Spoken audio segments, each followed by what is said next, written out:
All cats, old enough to catch their own prey, gather here beneath the podcast for clan meeting.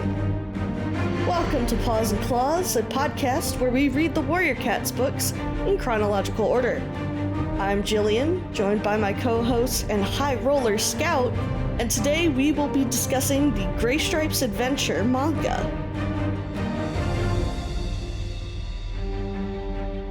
Hello, Scout.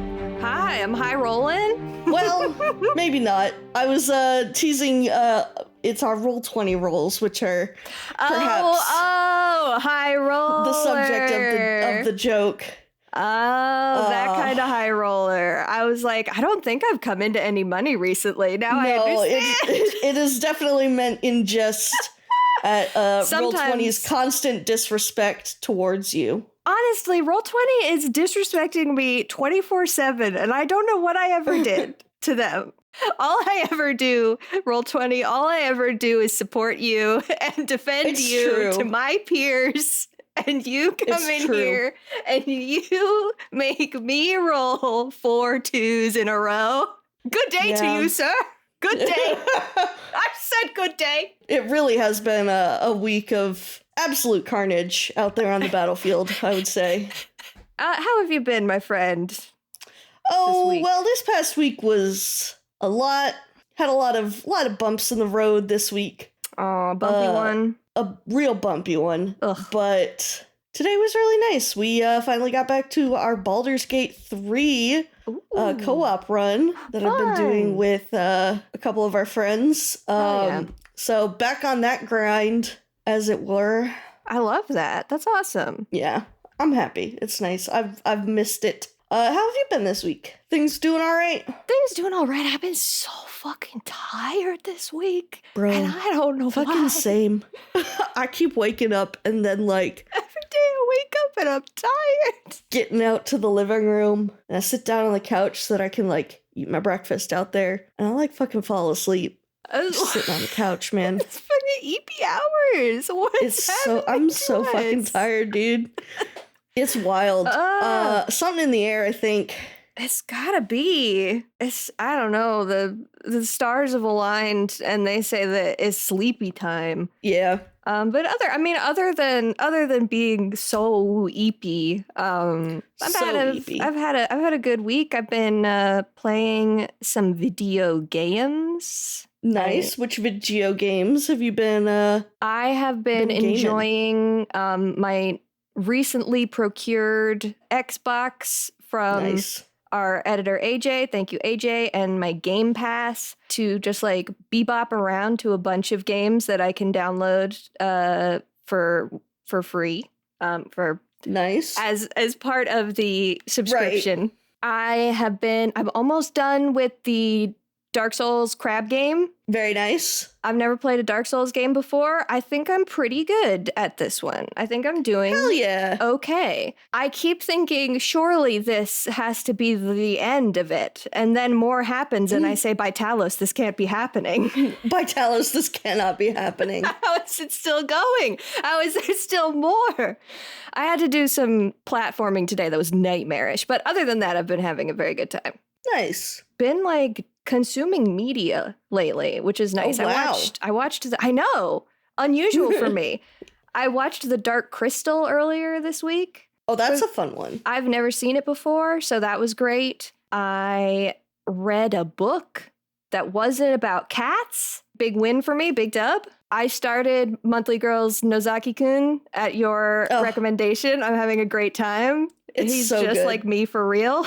Yeah. I was like, Scout's gonna love this. He's just like me for real. It's great. Oh man, I gotta rewatch that anime. That's a good one. I'm enjoying it. The structure of the manga, it's basically each page is a 4-panel self-contained comic that each sort of they go together, but it's sort of structured more like a traditional comic strip, which is fun. That's unusual. Oh, I haven't that's seen cool. That very often in manga, so that's really, really fun. It's a fun format. Each one has a title and is 4 panels, and oftentimes they are a continual story for a couple of pages or whatever, but they're all sort of their own, they each have a punchline. It's very cute. That's adorable. I'm gonna have to read the manga because wow, I really love that. Yeah, it's really fun, and it's so, like, it wasn't what I was expecting. It's so unusual, and it's a really fun, like, take on a manga format. Speaking of manga, I have also been reading manga as of late. Yes, tell me about what you've been reading. However, I have been on the opposite spectrum, opposite end of the spectrum from you. Mm-hmm. I have been reading Berserk for the first time. Ah, yes, you're in the Berserk minds right now. I sure am. I have, thanks to some kindness on the part of my dear friends and myself, I have acquired several of the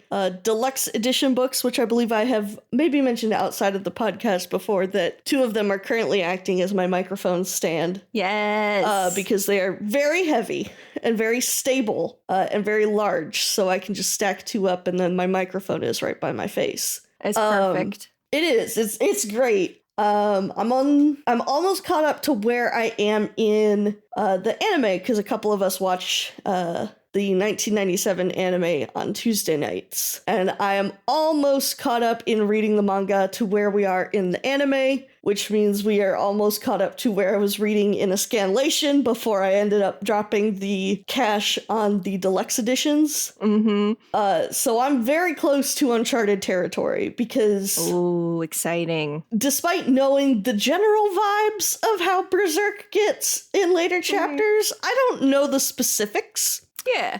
Which is so thrilling to me.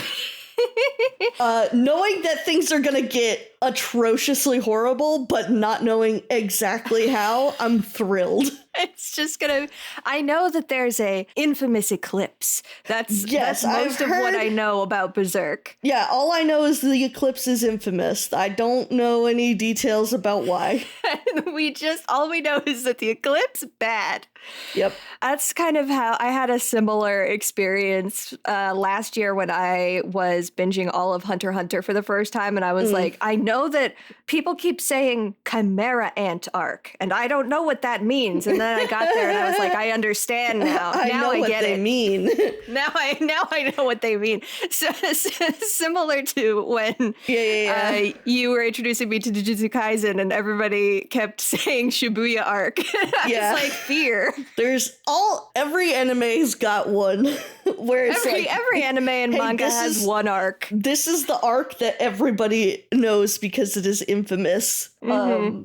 Even fucking Witch Hat Atelier doesn't really have like an infamous arc at this point, but from like my time talking to folks who are also fans of it, I tend to keep to myself in terms of fandom for Witch Hat, just because I like enjoying it on my own for the most part. Mm-hmm. But there is a infamous chapter at the very least for Witch Hat. Everyone's like, oh yeah, chapter 40. But yeah, so I've been reading Berserk, been enjoying it. We'll probably, after a couple of volumes, after I get like a little bit ahead of where we are in the anime, I will probably switch gears and binge all of Dungeon Meshi, because I finally got your volume. Oh my god, the volume that I ordered back in April finally came in. So oh my god. I know. Prodigal Son is fucking returned. Yeah, so I'm really excited about starting that, because everybody has been, like, I've been wanting to read it for ages, and I just have never gotten around to it, so very excited about that.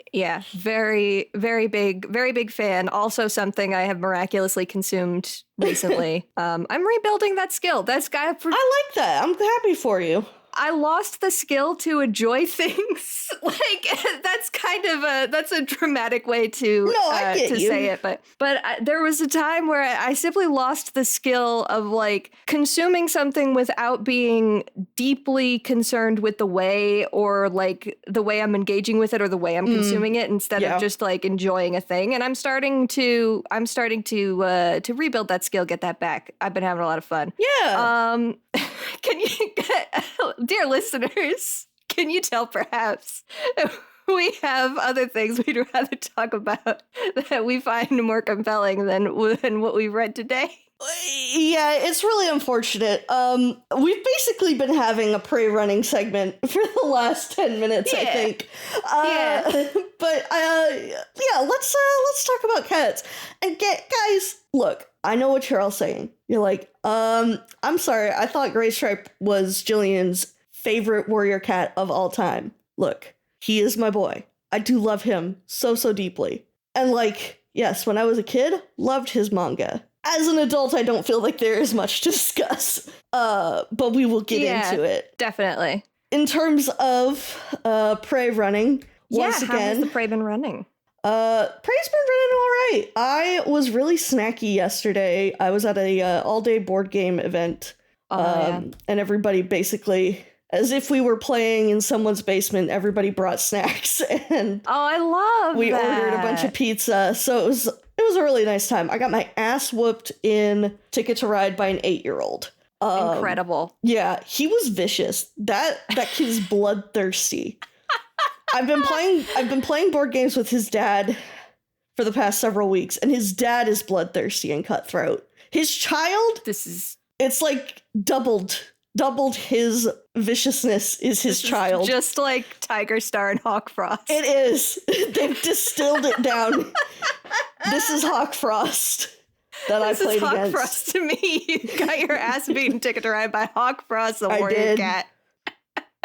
I don't know if you've ever played Ticket to Ride, but... I haven't. I've always wanted to. Oh my god, it's so fun. It's one of my favorites. It's one that, like, my nephews and my brother and I always are planning to play and then just don't get around to when we visit. It's a really good one. It's pretty quick, too, once you, like, know how to play it. Mm-hmm. But, yeah, how's Prey running with you? Prey running pretty good. Let's see. What is an interesting food that I've eaten this week that I could speak about? What did I make? Oh, I made the Scout Classic, big old pot of curry this week. Oof. Love me a big old pot of curry. I just love to have a big old pot of curry. So good. Also, last night, Dad whipped up a batch of Rice Krispie treats. I just, I just fucking love a Rice Krispie treat. I cannot stop. A homemade Rice Krispie treat. I cannot stop eating a homemade Rice Krispie treat. It's impossible. It's so bad. It's bad. It's such a I am so problem. glad you feel the same way. Because, like, when I was in college, I would usually make, like, Rice Krispie treats as, like, little thank yous. Like, if someone did me a favor or something in college, I'd be like, yeah, this is something quick and easy I can whip up. And, I don't need a lot of, like... utensils for. Yeah, don't need a lot of time, don't need a lot of items. Man, I cannot stop eating a fresh Rice Krispie treat. Fresh Rice Krispie treat? A homemade fresh Rice Krispie treat is one of my favorite little desserts to make, but I can't make it too often because I just devour that shit. Simply will not stop. I can't have them too often. I will just eat the whole pan. Exactly. They're so good. I don't know what it is about them. Yeah. It's probably all of the sugar and butter. Yeah, it's probably the insane amount of sugar and butter that's in there, because it's like a stick of butter, isn't it? It's like a stick of butter. It's an entire thing of marshmallows, and it's the Rice Krispie treats. Well, and if you're anything like my mother, you've also put butter on the wax paper that you use to smush them down into the pan. Yeah, exactly. So they get that little extra bit of butter. Yeah. Sometimes we use salted butter too instead of an unsalted butter, and that also is like that really ups the craveability as well. Yeah. We do have one Polish cover to talk about. Well, 3 Polish covers, I suppose, technically. But they did make some Polish specific covers for the Graystripes adventure manga arc. I feel like we have to correct I keep thinking it's Graystripe's Destiny. We did a pickup so that we'll fix it in the outro, but I'm so sorry to our listeners and to Jill. I had this in our schedule as Graystripe's Destiny. I still keep trying to call it Graystripe's Destiny in my head. I don't know why. And because it's just the thing that my head has decided. It's Graystripe's adventure manga arc. Yeah. Look, I wouldn't blame you for thinking it was Graystripe's Destiny. I think it's Ravenpaw's Farewell, isn't it? Is his Ravenpaw's novella. Farewell. We did have SkyClan's Destiny, so there is a Destiny in there. But I definitely feel like it. I feel like it must have been. I feel like there's got to be something I thought about with Graystripe and Destiny, and Because I did not question it for a second. Mm-hmm. Yeah. Because I've always been very like, I know that there's Graystripe's vow, and that's a different thing. But then I got Graystripe's adventure wrong. He's fine. Just, he's got an adventure, he's got a vow, he's got a destiny. What does this guy not have? What doesn't he have? Ladies. What more can you want? Anyways, these Polish covers are gorgeous. Won't talk too much about them, but all of them are so cute. All of them have Graystripe with, they're not nearly as cartoony or like in the James Barry style, but they play in that space enough to give Graystripe a little like swoopy hairdo that I'm obsessed with in each of these images. They're also good. Graystripe just also looks like kind of curly. He looks like he has, he's got a little swoop. Yeah, he's got the swoop going. He's got just like the most beautiful long fur. Millie is also very cute in all of these, especially the one where they're sitting on the roof with the moon in the background. She has the most serene little expression. I really like the way they did Millie in these. Yeah, me too. I think she's very cute. She's really cute. Actually, that last one is kind of giving Moxie vibes. Oh my God, yeah! Shout out to Moxie, friend of the show. Just the eyes and the coloring. I feel like she's like kind of staring off into space. Oh yeah, totally. But yeah, I love these. Again, I love what they do over in Poland. They just really go whole hog. It's so great. I agree. That's it. That's all I have to say for Prey Runnin. You got anything else? No, that's really all I brought as well was the Polish covers. Hell yeah. All right, let's go to the summary. Let me tell you guys all about Graystripe's adventure. After Graystripe is captured by Two Legs, the ThunderClan deputy is taken to a Two-Leg home. For a while, he accepts his place there, only to realize as he tries to escape that he's grown a little too accustomed to kitty pet life. He meets with Silverstream and Feathertail in a dream, and resolves to try and find ThunderClan. As he tries to get out of the Two-Leg place, he gets lost and is helped by Millie, a kitty pet who asks him about clan life. The two grow closer, training in a nearby patch of trees, and eventually the time comes. Graystripe resolves to find ThunderClan, and Millie goes with him.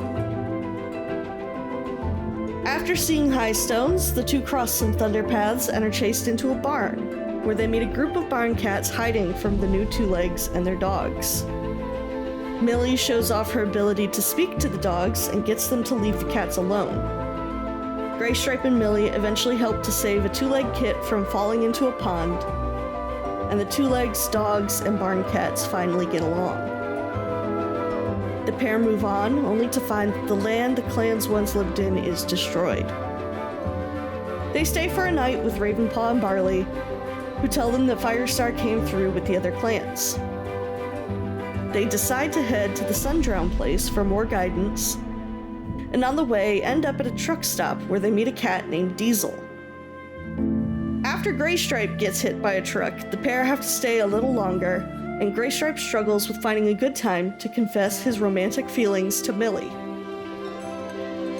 Eventually, they make their way to the ocean, riding a truck, and continue to the west after an altercation with some rogues.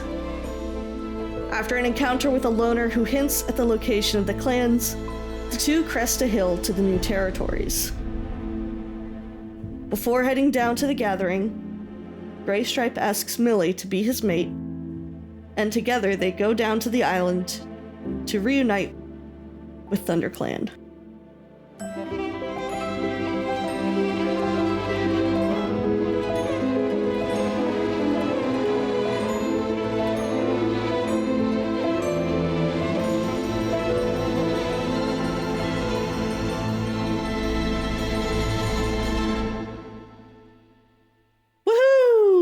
The boy is back in town. My boy, I'm so happy he's back. He's back. OMG Graystripe. I'm glad that our listeners don't have to wait as long as we did as actual people for the return of Graystripe. Oh, it's so true. It's so nice that he's back. and he will be with us for many moons to come. Many moons to come. He's here. Yeah, these were originally published April 2007, December 2007, and then April 2008. So it's crazy even that these were spaced out so far because they're pretty small like manga volumes. Oh god, yeah, they're like 4 chapters each and very short chapters at that. So they're real little, and so it's surprising to me that they were quite that far spaced out. These also appear to be the first of like the graphic novel mangas that they did, which I think makes sense. It feels that way. It feels a little bit like stiff in Testing places. the waters. It feels a lot like my overall thoughts for this one are that it was an enjoyable read, but it like wasn't super groundbreaking for me. Yeah. Like it wasn't really it's really nice in concept, but this one particularly feels very disparate from like the tone and feeling of the main books, and I think that is because this was like the first foray into this format. Yeah, it feels very lighthearted.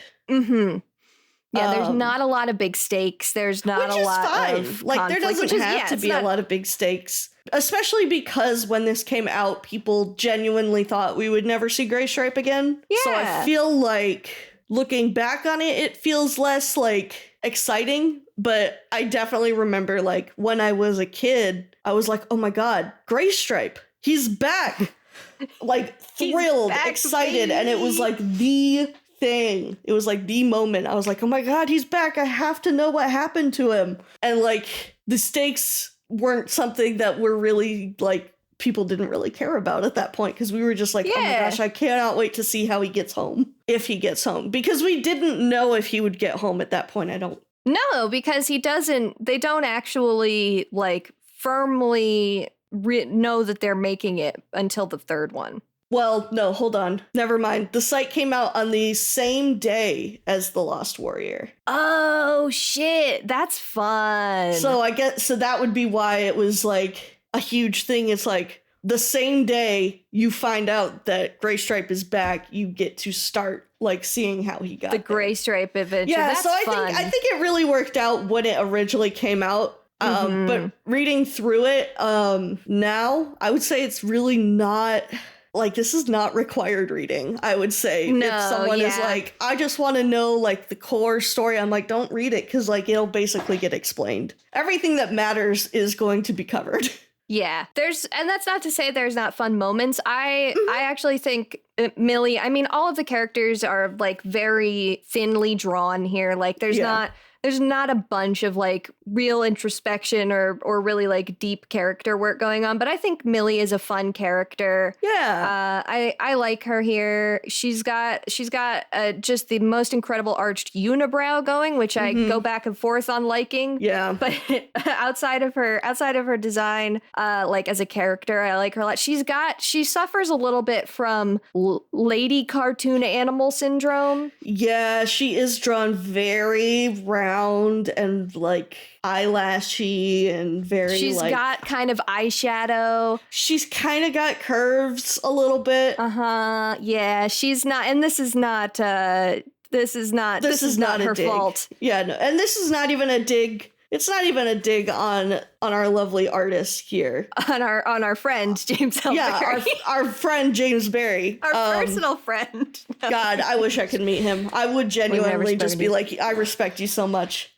Yeah, James, we love your work. Yeah, but I mean, this is the first of the manga volumes, and like, you know, it's a kids series. Like, yeah, female cartoon syndrome is a staple. Oh, so. Absolutely, yes. It haunts us everywhere we go. Yeah, every day. I'm haunted by Alpha and Omega. Every day I'm haunted by that fucking chicken from Rock-a-Doodle-Doo. Oh my god, she's been all over my For You page. That's so funny. I feel like every couple of years people remember Rock-a-Doodle-Doo exists and it like becomes part of the zeitgeist for a short period of time where people are like, remember when fucking Don Bluth made Rock-a-Doodle-Doo? I've never watched Rock-a-Doodle-Doo. I've never seen it. I know that it exists. I've seen the birds. I've seen the gender dimorphism in Rock-a-Doodle-Doo. Well, we can't talk about gender dimorphism in cartoon bird movies without talking about something that was brought up in the server, in our Warriors Discord server a while back, which was Leafy, a hen into the wild with the Bishonen duck.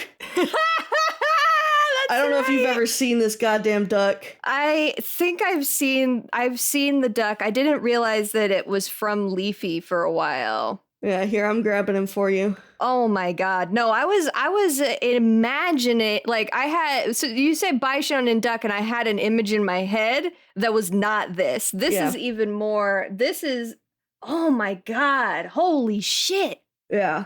Well, he looks like he's gonna look at you and he's gonna say, "Baka." Well, here's the other one that I think is more of what they do mean, but for real, it is very oh, he's cute. He's adorable. No, that movie is sad as fuck. Don't watch it. Oh no, it's too sad. Dude, fucking destroyed me at the end. Oh no. Awful. Don't do it. Don't do it.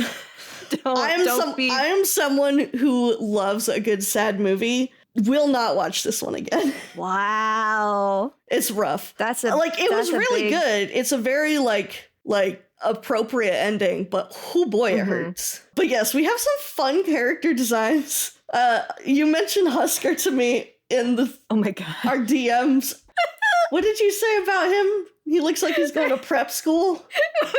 Why'd he look like he'd go to a preparatory college? This man literally has a middle part. It's so fucking funny. And then he has a son who has his exact middle part. Yeah. Also, don't talk to me or my son ever again. Husker and Little Mew really are do not talk to me and my son ever again. The fact that his name is Little Mew is also, it's like having a cat named Junior, it really is. It really is.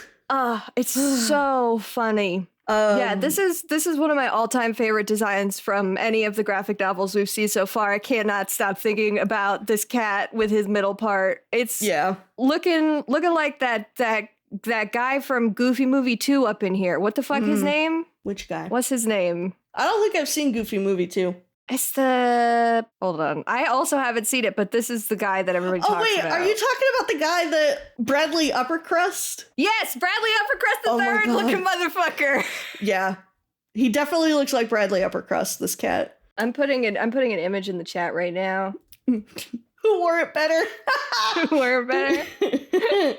Oh man. I do really like as silly as I do kind of think Graystripe's hair in this, the human hairstyles on the cats, to me is incredibly silly. Oh yeah, it's absolutely so silly. But there are some really fun panels I like. There's one where fucking Graystripe is unconscious or fading out of consciousness and is leaning into this fucking dream, and he's just he looks stoned out of his gourd. Oh my god, he does! He's just huh? What's going on? Anytime he's got a weird facial expression. There's another one where he tries to give the big wide eyes, the big pleading eyes to the humans. And it's so I've funny. got that one right here, yeah. But he is very dynamic. I really love one of the things I super love in this book is how dynamic the characters seem to move. There's a lot of jumping and you can really tell that they know how cats jump. Yeah, it's such a contrast to the way that I feel or I felt reading the Tiger Star and Sasha manga. Mm-hmm. This is just so much more dynamic. There's a really, really early, I'm flipping through my PDF here. Oh, it's the really early image of him with his paws up against the window, screaming out the back of the van, and they're going Graystripe, and it's got the anime the anime lines action on lines it too. Yeah, the action lines is great. And then not very far off after that one is him having the dream of the fire, and then we wake up and it's his big eyes. Like, there's a lot of really fun dynamic panel work in here, as always. Yeah. James Barry, very good at utilization of the panel. Agreed. There's one where he's sopping wet. I just sopping. Real quick call out the one where he's real wet. It's so funny. And Millie is going, I can fish, he says. I'll catch us a meal, he says. And he's just absolutely sopping. Like, bruh, come on. Graystripe has a type, and it's women who tease him. It's true. Reading this, I definitely, like, when I was younger and first reading the series, I did not like Daisy, and I did not like Millie. Yeah, I remember you saying previously that you weren't a big Millie fan. I think I've changed. Rereading this as an adult makes me like her more than I did before. I think when I was a kid, I was very, you see the world in a very different light. And so seeing Millie as like his second love, I think really does hit for me in this one. And I can see at least like through this manga, it feels a lot more like, okay, yeah, there's some genuine, like, stuff going on here. Yeah, they have a big adventure. Back when I was a kid, I was like, no, he needs to love Silverstream forever. How could he be with someone else? But now I'm like, no, you know what? He deserves this. My man deserves to be happy. I know that feeling, though. I think even the Erins have that feeling sometimes. There's a medicine cat that I think they kind of, like, have that whole situation with, don't you think? Oh, that they're just like, I don't know who it is. I can't remember. Yeah, I'll figure it out some other time. It's like speckled branch, dappled leaf. Is it dappled leaf? Dappled leaf, spotted fern. It's something like that. Something like. But yeah, I mean, I really. There's not much to say about this because it is very, like, it's a very simple little story. It's cute. Yeah. It's not, like, something that there's a lot of conflict to analyze or anything like that. I will say, young me used to trace the cats and the dogs in, especially the second book, like, all the time to, like, practice drawing cats. I love that. There's a lot of big dynamic stuff in the second volume, especially. I can see that being very, very fun, very much wanting to. I do have a question for you. Yes. What are the ramifications of the fact that Graystripe knows that a truck is called a truck and not a monster? I cannot believe they did not make a deal about that. I know, and they don't talk about it again. Because Diesel is straight up, oh yeah, dude, that's a truck. And Graystripe's like, I guess the monster. I'm like, he just said it's called a truck, dude. He simply is not registering. Shout out to Diesel. I love that guy. Only cat to canonically say bro in the Warrior Cats books, and I love him for it. And then we mentioned Millie and Graystripe being able to talk to the dogs, and how we were Millie like, just breaks out speaking dog in the second volume, and I was like, yo! And see, that's the thing too, is like, we've talked about, like, man, I wish they could talk to dogs, and like, they do, but I feel like they never do that again. Like, I feel like Millie and Graystripe never talk to dogs again. Otherwise, I feel like I would have remembered. Yeah, I believe I specifically saw in my Erin Corner research today, somebody asked the Erins this at some point, and Vicky was like, "Oh yeah, it's because like but when they're in the lake territories, they don't really have a lot of interactions with dogs." And it very much felt like maybe I forgot about that. Maybe, yeah, it definitely feels like, we forgot. We forgot. We forgot. But I loved it here. She just, there's the one panel where they talk to the dogs, and the dogs are like, okay, we were just curious. You don't have to keep being so rude. I know. Behavior of the humans in that whole volume is so insane to me. Yeah. I don't know what was going on. They were so mean. It was the way that it just completely 180s from straight up like sending, trying to goad your dogs into chasing stray cats to like, oh, look at the little kitties and like going to your son and being like, never be mean rude to a cat. There and are it's like, friends. Okay, what were you doing yesterday? Yeah. It was so it's wild. bizarre. That was a cute story, like the whole like bringing together of the humans and everything, but it's so hard for me to like, I don't trust like that, you know? Yeah. It's so hard for me to be like, these humans are okay now because they were acting unhinged. I will touch on one more panel that I really liked. This is a panel of Graystripe in the old camp. He has come to the old camp with Millie in the forest, and all of the trees have been torn down. It's just stumps. And Graystripe is catching a mouse or whatever, and he says, "Thank you for all the prey that was ever caught here. Thank you for the forest. It was a fine home." And the panel has like black lines with the tree stumps, and then coming up in sort of this like memory of the forest is all these green lines opening up into big trees, and the trees even kind of seem to have stars, like star shapes in the foliage in some places. That one really hit for me. Really felt like a cool presentation of the ruined forest that we haven't seen before. Yeah, I agree. I think it hits better in color. Yeah, I was gonna say, I bet that this looks really good in the color version. It probably doesn't hit as hard in the black and white. Yeah, like it looks really good. The trees look very spooky, but because there's a gradient to the trees in the background, it doesn't like hit as much of them being like imagined. Right, yeah. It just looks like a background if you're just kind of like passing your eyes over it. It does not stand out as much as that does. Love that. Yeah, I love that. The one final thing I have is the bit where Graystripe and Millie have a fight, and Graystripe just kind of strong arms his way into Millie agreeing with him about something, and then on the next page he's like, "I'm glad Millie saw things my way," and Millie is like fucking glaring at him like, "This is not over, mister." Thought he was a little out of pocket in some places in here. He took a couple L's for me. I mean, it's the trauma. I understand, but he's got some angry moments that I'm like, this is not my king. Yeah. Absolutely. Hashtag not my Graystripe. Hashtag not my Graystripe. All right. I'm ready for the Erin Corner. You ready for the Erin Corner? I'm ready. Let me know what they got to say. I found surprisingly a lot of stuff for this. Oh, good.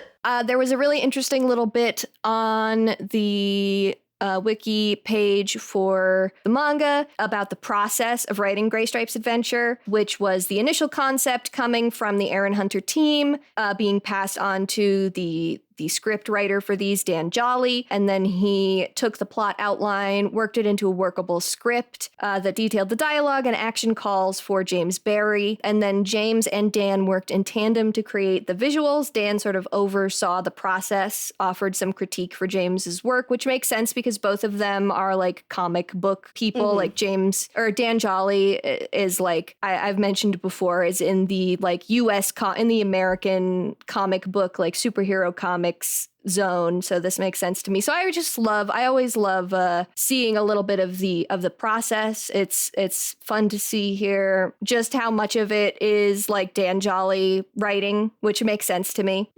Somebody asked Vicky Holmes at one point what Graystripe's humans were calling him when he was briefly a kitty pet, and she said, "Oh wow, I have never thought of this before. I have always pictured Graystripe as looking like a cat my family owned when I was a little girl. We called him Stripes. So I think this is what Graystripe would have been called by his kind adoptive family." Vicky, I'm gonna stick up for Vicky here. I know he doesn't have stripes, Scout. He doesn't have stripes. But I think the key phrase in this is, I've always pictured Graystripe as looking like a cat my family owned. Yeah. Vicky probably thinks he has stripes. Vicky simply never read the allegiances. This is a thing that has genuinely always confused me about Graystripe. A lot of times I'll see him with like one long stripe down his back. But yeah, and that's how he's drawn here. He does have the dorsal stripe, but I've just always felt like somewhere along the line, like, why did they make the decision in the first book for him to not be a tabby, you know? Yeah. It's like somebody just like wasn't somebody would just read Gray Paw for like all of the first book and put, okay, he's a gray cat in the allegiances, and they were stuck with that for like the whole rest of the series is sometimes what it feels like. It's so interesting to me. But yeah, it was just so fun. There's something about her being like, oh, his name would be Stripes. It's like, okay, I'm looking at this cat. Now that is also the kind of thing that a child would be like, oh, this cat's name is Stripes. Where's the stripes? Yeah, 100%. In all of this official merch that's like come out of him, he's got the dorsal stripe. Yeah. He does have the dorsal stripe, which is where Graystripe comes from. But Stripes is just the place where I was like, okay. Yeah. The plural, the S is doing a lot of heavy lifting there that I don't know if I can cash that check. But no, obviously all of the cats look different to every person. This isn't a takedown of Vicky Holmes. It just cracked me up when I saw it. Another thing that cracked me up when I saw it is I ended up accidentally going down a family tree rabbit hole once again. This happens all the time, but I did realize that it looks like, hilariously, we don't know who Graystripe's dad is. Because one time Vicky said he was the kid of Willowpelt and Patchpelt, but then later Willowpelt and Patchpelt are written to be siblings. So the official family tree simply does not list a father for Graystripe. Yeah. Well, there's a lot of cats. This shit happens. This shit does happen. I feel like we did solve the mystery of Sandstorm's parents, I think. No, we decided that it is Sandstorm's parents are kind of up to interpretation as well. That's right, yeah. In the same Facebook post where Vicky said that Patchpelt and Willowpelt were Graystripe's parents is where she said Redtail and somebody. Redtail, Leopardfoot, Patchpelt, and Spotted Leaf are Willowpelt's siblings. No, but I mean, that's where that same post is where she said Brindleface and Redtail were Sandstorm's parents, which has, I think, been debunked. Maybe been debunked, maybe not. Damn, this makes Graystripe and Tigerstar cousins. Yeah, they are cousins. That's wild. Mm-hmm. Crazy. Another great Millie bit here that I have. She was designed after the cat of one of the Erin's editors, whose name is James Noble. Apparently, James is, quote, a big fan of the Millwall Football Club, which Amazing. Millie is named after, quote. So Millie's real name is Millwall, according to Victoria Holmes, 1/3 of the Erin Hunters, which I love. The only other thing I had is just that it's another coat color thing. Millie seems to be depicted as a gray or silver tabby literally everywhere except the manga where she is introduced. Yeah, which is so funny because there's a moment where Millie is waking him up and he thinks it's Silverstream. And it's like, when you're reading it as a child and you see on the front of the book, she's like this cream-colored tabby, you're like, what the fuck is going on with this guy? What's happening here? Yeah, I don't know what that's about. I think that's interesting. That's it for me. What's happening in Sharing Tongues today? Not much. So this is, I went on Graystripe's wiki page. There was a merch item called Fur Bag Charms, which is just a ball of, it literally is just a ball of fur the same color as the cat, with a little pair of felt ears, and a charm for their clan that you can put as like a keychain. And the caption on the wiki just says, "This exists." This exists. I love that so much. AO3 ain't got shit. There's only one for Graystripe's Adventure, and only 20 fics for Graystripe and Millie. Damn. I know, that's wild, isn't it? Mm-hmm. Diesel is the people's princess on Tumblr. Yes. We have a post that says, shout out to Diesel Warrior Cats. He's the best character introduced in the mangas / graphic novels. He's the only Warriors character to canonically say, bro, I love him. Yes, agreed. Thank you, Tumblr user Mothman's Wedding Photographer. We've also got some fun Diesel designs. This one in particular, I put in there. Isn't he cute? He's so cute. This one in particular, I call out because they tagged it as Graystripe's Man Crush Monday. And then we have one more post of Diesel looking just like smarmy, and he is, we talked about last episode that Hawkfrost is Tumblr sexy man. The girls are kind of thirsting over Diesel because he's sure getting a lot of like very, like, for a cat that is in one graphic novel from 2008, he's got quite a bit of fan art. I'll just say that. And quite a lot of like very lovingly crafted fan art. There's one PMV that we found set to a song from the Spirit Stallion of the Cimarron soundtrack, which I did not go through all the way because it would have made me cry right before we started recording. But other than that, not a ton for this series out there in the out there sharing tongues, which, that's fine. Makes sense. Yeah. Warrior Cat of the Week. All right. In the home stretch. Tell me about your summarizer's pick. I bet you thought it was going to be Graystripe because he's my man, but no, it's Diesel. And I picked Diesel mostly because I just think it's funny to have cats who are so aware of human things, and just like that just goes completely untapped by the clan cats. Yeah. It's very much that cat, that meme, you mean the fucking car? I was just about to say, this is the closest we get to you mean the fucking car. Yeah. So I gotta give props to my man Diesel for that. It's good. I love that he's a truck stop cat. It's great. Yeah. Props to Diesel. Who's your pick? Mine is actually also Diesel. Oh my God. Vibes. Diesel for vibes. I did have to call out Husker for design because again, talked for like 5 minutes about his middle part. Can't stop thinking about it. But he's the runner up. But Diesel was my guy. He really made a big impression on me. I was a big fan. Liked him a lot. Love that guy. Easygoing. I like when he's introduced and Graystripe's like, is he dead? I know. Like, no, he's just on top God. of the truck. Did he die? But yeah, that's all I've got to say, really. A little bit of a shorter one today, I believe. Yeah, I think even with our yapping, it came in an hour, but that is certainly going to be cut down.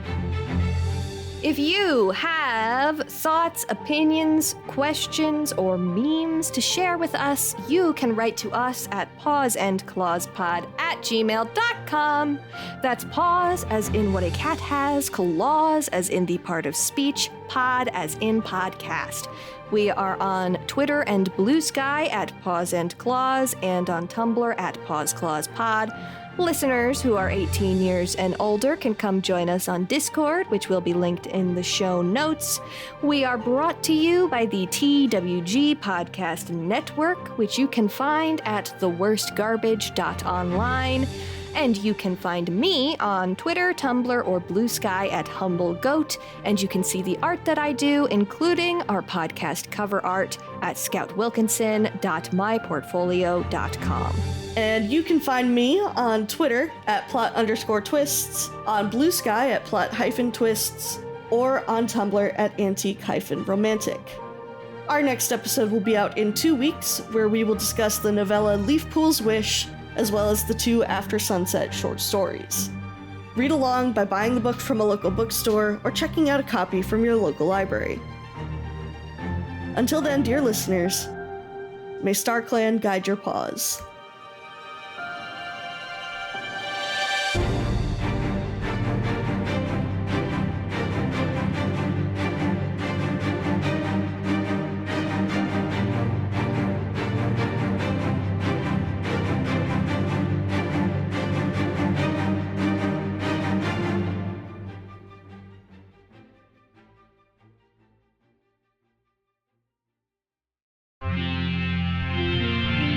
TWG, the worst garbage, online.